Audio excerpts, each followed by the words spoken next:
আজকে যে অবস্থা আমরা দেখেছি সেখানে অবস্থা হচ্ছে যে আপনাকে নির্বাচন করতে হলে আপনাকে মারামারি করার জন্য প্রস্তুত থাকতে হবে।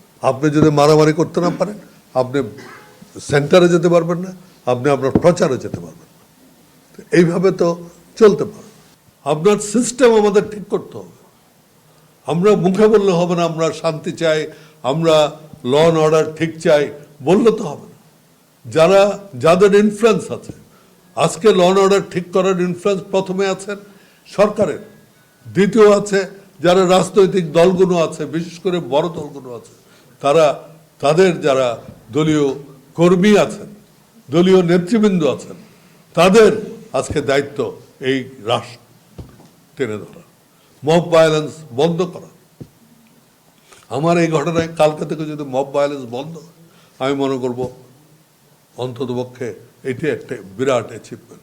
নতুন এবং ফিরে আসা গ্রাহকদের জন্য নগদে চলছে ক্যাশব্যাক সহ প্রতিদিন হাজারো উপহার জেতার সুযোগ। হবে আশা আর ফেরা, সারপ্রাইজ সেরা। আমি প্রেস কনফারেন্সটা ডেকেছি সো দ্যাট এটা সেন্সিটাইজ করার জন্য। আমি জানি এই প্রেস কনফারেন্স করে যা হয়ে গেছে সেটা আমি ফিরিয়ে আনতে পারবো না, কিন্তু করেছি জাস্ট মানুষকে। এরকম অনেক জায়গায় মব ভায়োলেন্স হচ্ছে। আমার যে সুযোগটা আছে এই যে আজকে প্রেস কনফারেন্স করে আপনাদের ডেকে দুটো কথা বলার যে সুযোগ, এই সুযোগ কিন্তু অনেকের নাই।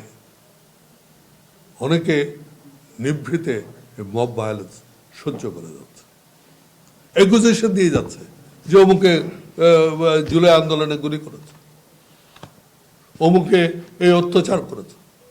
আজকে তো আপনাদেরকে আমি প্রমাণ দিয়ে দিচ্ছি হোয়াট উই হ্যাভ ডান।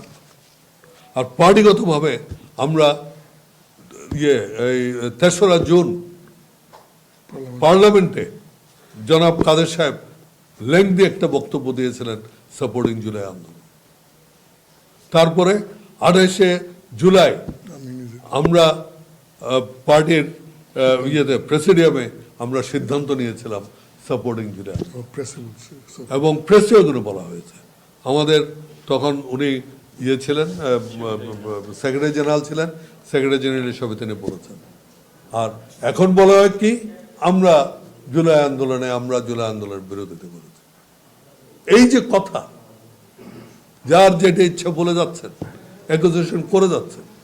আমার সাথে কাদের সাহেবের সাথে পার্থক্য আছে, বিরোধ আছে, কিন্তু যিনি যেই কাজটা উনি করেছেন সেটা তো আমি অস্বীকার করতে পারি। তিনি সেদিন এই জাতীয় পার্টির পক্ষে প্রথম স্টেটমেন্ট এই জাতীয় পার্টি দেয় পার্লামেন্টে। তিনি ৩ থেকে ৪ মিনিট এই কোটা আন্দোলনের ব্যাপারে কথা বলেছিলেন। আজকে তাকে যদি বলা হয় তিনি জুলাই আন্দোলনের বিরুদ্ধে করেছেন, তার চেয়ে মিথ্যা আর কিছু হতে পারে না। এই জিনিসগুলো আপনাদের জানানোর দরকার মনে করেছিলাম। আমার মনে হয় এগুলো জানানোর দরকার আছে। অনেক মানুষ অনেক কিছু জানে না, কারণ আমরা অনেক সময় বলতে চাই না, কারণ বলতে গেলেও বিপদ।